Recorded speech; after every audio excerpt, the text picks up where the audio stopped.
Good afternoon, ladies and gentlemen. As succinctly intimated by the Honourable Prime Minister, the hours of the curfew changes from tomorrow from 2000 hours to 0500 hours, and also is briefly described to you the boundaries of the border checkpoints for the lockdown of Suva that commences at 0500 tomorrow morning. Bounded to the east with the checkpoint at the Rewa Bridge, coming southwards towards the west to the Lenobisi checkpoint, and linking up more or less east to the north with the Sawani checkpoint. It calls for responsibility and unselfishness, which we've been talking about in the last few days.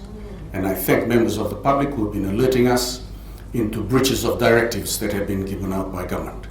And it calls for more responsibility now and unselfishness as we deal with a sizable chunk of Fiji's population in the lockdown area. We're talking over 300,000 people in this area we're going to lockdown, and we don't want unnecessary commitment of manpower and resources in chasing after people who don't conform to the directives.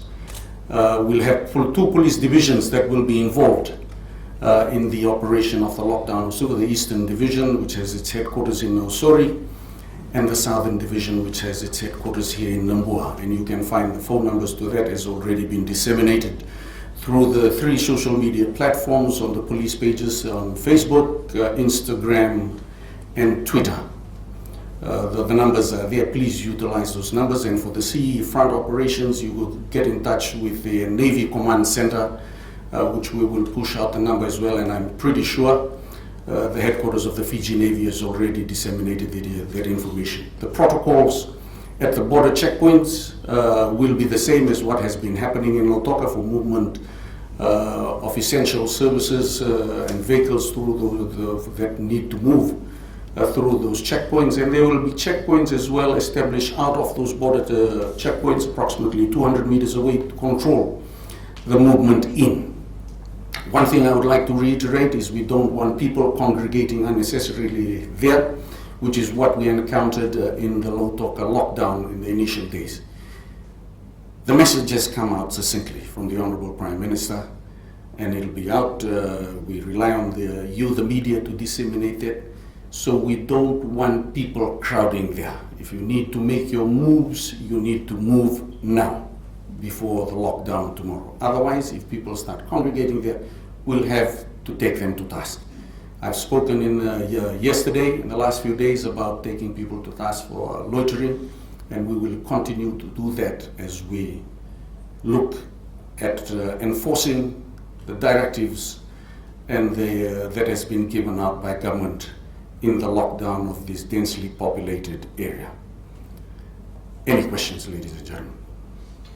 Thank you very much for your hard work, Commissioner. I just wanted to clarify on behalf of my colleagues, in the list of essential services, and maybe this is also a question for you, Dr. Ngabete, you listed telecommunications. Does that include the media? We haven't restricted your movement in the last few days, and if you are in the lockdown area, you will continue to move within the lockdown area. But if you're out of the lockdown area, then you won't be allowed to come in. There's no person that's allowed to come in or go out unless there are medical conditions that is recommended by the Ministry of Health officials that need further treatment in our main hospital in CWM. The Honourable Prime Minister has already said for those that need to attend dialysis, Lautoka is opened up now, and also they'll be allowed. We'll escort them in and escort them out for that treatment. A final question, and I'm sorry if this has already been discussed. People who live immediately outside of the border checkpoints, who work in the city? I think we've been clear with that. If you're out of the boundary, you're out. And if you're in, you're in. We can't do it any clearer than that. Thank you. Next question, please. So 48 more arrests today of people breaching the curfew, 10 p.m. to 5 a.m. In terms of the patrols for those not practicing physical distancing and still doing gatherings of more than 20 outside the nationwide curfew, because you talked about police would now be actively out on the streets, checking areas for those type of situations. How many arrests for those type of cases so far? I won't be able to separate it now, but I can get back to you with the exact figures. But you rightfully said 49 arrests yesterday, 48 today. It's worrying that people are still being irresponsible. The general populace is very responsible, and we thank you most sincerely for that. But it is those people that are irresponsible and selfish that we're dealing with. That's what I meant, that we need all our resources to work with the Ministry of Health rather than chasing these selfish and irresponsible people.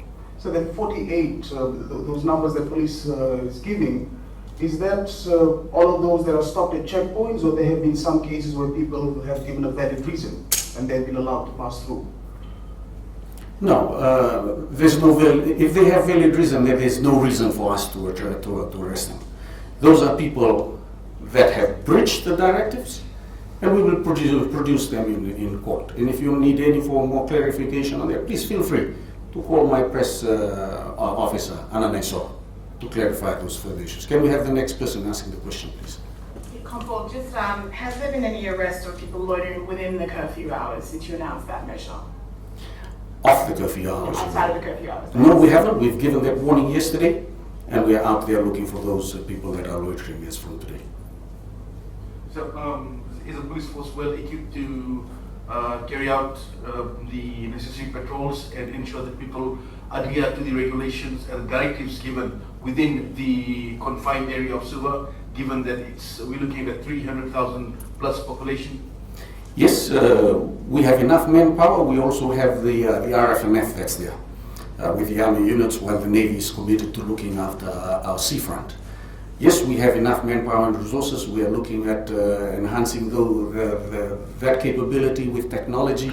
You have seen recently the acquisition of drones, and we're looking at more of that, and body cams, and those type of things that we can deal with. If you're worried about PPEs to be worn by police officers, we are working closely with the medical authorities who will advise us when the right time, and the scalable responses, when is the right time to wear it. At the moment, it's that physical distancing that we're practicing, and hand washing. So that particular Namboa area, will that area be a separate lockdown area? Would the people still be able to make normal movements out of that particular area? Well, you've noticed today we quickly locked down the area on the advice of the Ministry of Health, but when we go in, and that was an inner ring or inner cordon that we established quickly today, once that was confirmed, we'll be moving into the whole Suva lockdown, so it'll be the outer ring, so it won't be necessary to maintain that once we change our posture at 0500 hours tomorrow. Go ahead, please. Now that mass gatherings have been banned, how is the Fiji Police Force? How will the Fiji Police Force monitor this? Because I understand there might be some Fijian families who have lost loved ones during this period and are planning to hold their funerals. What would be your advice? We are monitoring that well, and we rely on good people like you to alert us when there are breaches, and members of the public who have been very responsible in informing us. We cannot be everywhere, and that's why we are talking about responsibility and unselfishness. Last question, please. So in terms of the leak today, the Prime Minister talked about it. Can you just give an update on where the investigation is up to now? Any persons of interest? We just started. It just happened just a minute. Have you gotten who got that emailing list, or? That's part of the investigations that'll bring. The investigations will bring that. We've just started. I think that question is out of order. We've just started investigations. We can't be jumping to conclusions straight away or compromising the process of the investigations by trying to allude to conclusions. Thank you, sir. Thank you, ladies and gentlemen. On behalf of the Honourable Minister for Health and Dr. Tunrabo, I thank you very much.